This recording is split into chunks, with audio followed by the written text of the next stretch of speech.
Hi everyone, मेरा नाम है Seep Pahuja and I am biology educated in NEET UG category. तो जैसा कि आप जानते हैं, नीट का एग्ज़ाम बहुत ही जल्द किसी भी दिन अनाउंस हो सकता है कि क्या डेट्स हैं, फाइनल डेट्स क्या हैं एंड किस दिन से रजिस्ट्रेशन स्टार्ट हो रही है।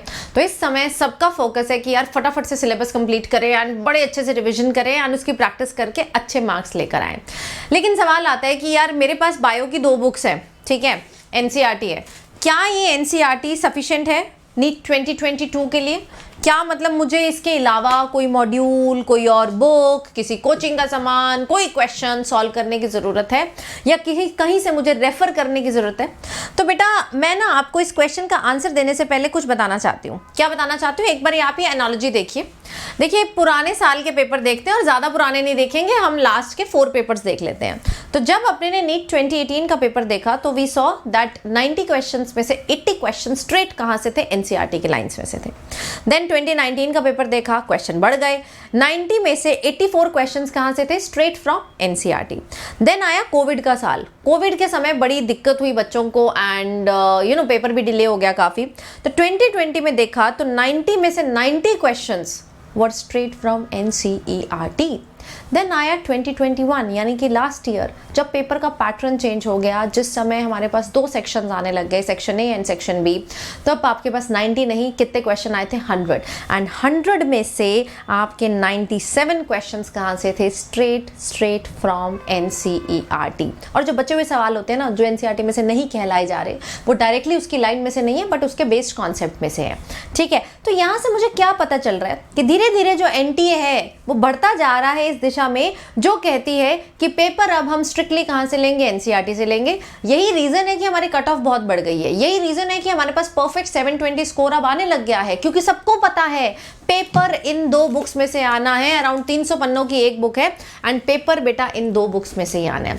तो क्या मैं सिर्फ एनसीईआरटी चुप करके बैठकर एक स्टोरी बुक की तरह पढ़ लूं तो क्या मेरा नीट क्रैक हो जाएगा? बेटा एनसीईआरटी में से पेपर आएगा, इसका आंसर है यस। बट क्या सिर्फ एनसीईआरटी पढ़कर अकेले में क्रैक हो सकता है? इसका आंसर है नो। एनसीईआरटी में आप जानते हैं सारा का सारा थ्योरी दी हुई है in the form of paragraph पढ़ने में तो बड़ा मजा आता है, लेकिन उसको रिटेन कैसे करें?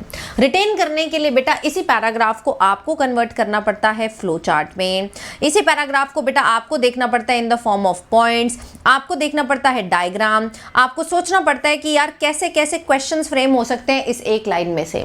अब ये सारा काम अकेले बैठ के एक स्टूडेंट नहीं कर सकता, ये सारा काम आप कर सकते हो एक टीचर की प्रेजेंस में।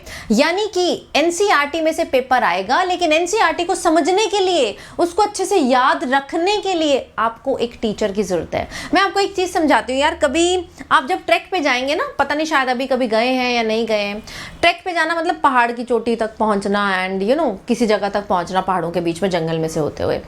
एक तरीका होता है कि यार मैं ट्रैक पे ना खुद से जाता हूँ, मैं अपना रास्ता खुद निकालूंगा।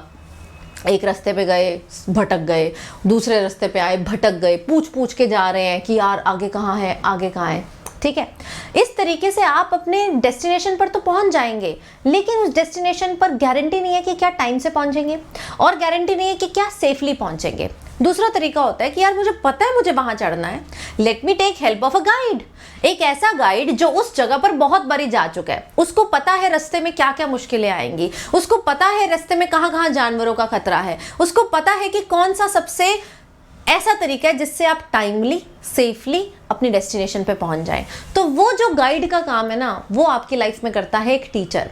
आपको पता है कि मेरा रास्ता वो है, मेरा रास्ता पूरी एनसीईआरटी पढ़ना है, लेकिन उस एनसीईआरटी को टाइमली कंप्लीट करना, इस मैनर में कंप्लीट करना कि सब कुछ रिटेन हो जाए, इस तरीके से पढ़ाई करना कि आप एक भी पॉइंट उसका मिस ना कर जाएं और एक भी क्वेश्चन जो एनसीईआरटी में से फ्रेम हो आपको वो चीज याद रहे। इसके लिए आपको एक एजुकेटर की जरूरत होती है, जिससे भी आपकी ट्यूनिंग बैठती है यार। maybe your school teacher, your coaching teacher, it could be any teacher, but there should be only one teacher in your life जो आपको ये चीज़ समझा सके, जिससे आप अच्छे से कनेक्ट कर पाएं, ठीक। एक तो ये चीज़ होगी कि एनसीईआरटी कैसे पढ़नी है। दूसरी चीज़, बट क्या सिर्फ वो टीचर समझा रहा है उससे हो जाएगा? नहीं बेटा, दैट इज़ नॉट सफिशिएंट। आपको अब फोकस करना है क्वेश्चन सॉल्विंग पे। किस पे फोकस करेंगे बेटा अब हम? क्वेश्चन सॉल्विंग है, क्योंकि अल्टीमेटली पेपर तो ऑब्जेक्टिव ही आना है ना, पेपर में तो कहानी नहीं लिखनी है वहां जाके, ना पॉइंट लिखने हैं ना फ्लो चार्ट लिखने हैं। अब आपको बेटा वहां पर आएगा क्वेश्चन सॉल्व करना। आपको पता होना चाहिए कि यार एनसीईआरटी की एक लाइन में से कैसा कैसा सवाल निकल सकता है, उसके लिए प्रैक्टिस करनी है, कोई शॉर्टकट नहीं है, उसके लिए बेटा आपको प्रैक्टिस करनी है। जितनी प्रैक्टिस हो पाए इन 3 महीनों में आप करिए। फुल लेंथ मॉक टेस्ट दीजिए, चैप्टर वाइज मॉक टेस्ट दीजिए, topic wise previous year question कीजिए। ये मस्ट मस्ट मस्ट है बेटा। सिर्फ लेक्चर अटेंड करके, सिर्फ थ्योरी पढ़ के कुछ नहीं कर पाओगे। It is half of the study, आधा काम हुआ है, अभी आधा काम बचा है, वो होगा आपका क्वेश्चन सॉल्व करके। और बहुत सारी चीजें, बहुत सारे टॉपिक्स हमें क्वेश्चन सॉल्व करके पता चल जाता है कि अच्छा इतना टफ टॉपिक है, इसमें सवाल इस टाइप का आ सकता है। ये सारी चीजें आपको पता चलती है when you see lots of question. और बेटा इसी के लिए I am bringing a series for you, जिसमें हम फुल सिलेबस मॉक टेस्ट करने वाले हैं। मैंने इन टेस्ट को रिव्यू टेस्ट इसीलिए बोला है क्योंकि मैं जानती हूँ इस टाइम पे बहुत सारे बच्चे ऐसे हैं जिनका सिलेबस कंप्लीट नहीं हुआ है, या फिर जिन्होंने अभी पूरा रिवाइज नहीं किया है, जिनको लगता है कि यार अभी कुछ चैप्टर्स में मुझे डाउट है। तो उनके लिए बेटा ये एक तरीके का रिव्यू टेस्ट है, ये देखने के लिए यार तुम कहाँ स्टैंड कर रहे हो, आपको रियलिटी दिखाएगा। दूसरी चीज बेटा, अगर आपका सिलेबस नहीं भी हुआ है ना, तो भी आपके लिए टेस्ट बहुत मस्ट है, क्योंकि जो चीज नहीं हुई है वो क्यों नहीं हुई है, और जो चीज नहीं हुई है उसमें से कैसे सवाल आ सकते हैं। मान लो एक चैप्टर है कि principles of inheritance and variation, तुमको बड़ा गंदा लगता है, टफ लगता है, वो तुम्हारा नहीं हुआ, तुम्हें लगता है तुम्हें उसे दोबारा पढ़ना है, लेकिन फुल सिलेबस रिव्यू में उसके क्वेश्चन है। बेटा जब तुम पेपर देने आओगे एटलीस्ट तुम सवाल तो पढ़ोगे, तो पता चलेगा कि इसमें से कैसे टाइप के क्वेश्चन पूछे जा रहे हैं। जब इतने सारे मॉक टेस्ट दे दिए तो देख रहे हैं बारी बारी टेस्ट क्रॉस पे क्वेश्चन आ रहा है, बारी बारी डिसऑर्डर पे क्वेश्चन आ रहा है, then you will start focusing on that topic more when you will study that chapter after the test, right. तो ये फायदा होता है फुल सिलेबस देने का। आप इंतजार मत करिए उस दिन का कि मेरा जिस दिन सिलेबस कंप्लीट होगा उस दिन मैं फुल सिलेबस टेस्ट दूंगा। बेटा बच्चे को तो ऐसा लगता है कि उसका सिलेबस कभी कंप्लीट नहीं होता। वो 10 दिन पहले भी पेपर से बोलेगा मुझे तो कुछ नहीं आता, एक दिन पहले भी बोलेंगे अरे बाप रे कल तो पेपर है मुझे कुछ नहीं आता। तो वो कॉन्फिडेंस आना बहुत मुश्किल है, उसका इंतजार नहीं करना है हमने।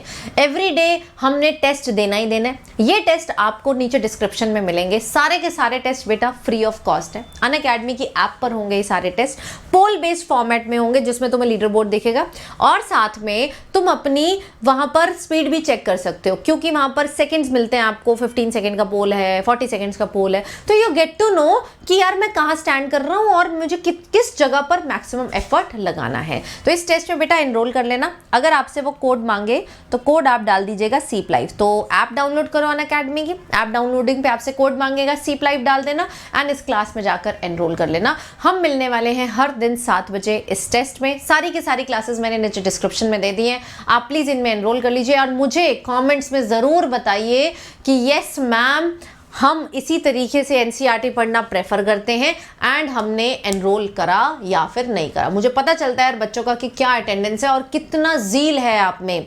देखिए देरी तब तक नहीं हुई है जब तक तुम मेहनत कर रहे हो। जिस दिन तुमने मेहनत करनी छोड़ दी उस दिन मान लेना कि सिलेक्शन नहीं होगा। कितने भी नंबर आ रहे हैं आज, keep on working hard, keep on working hard, you never know when your stars will shine. Thank you so much. Session अच्छा लगता है तो लाइक करिए and do share it with all your friends. Bye bye.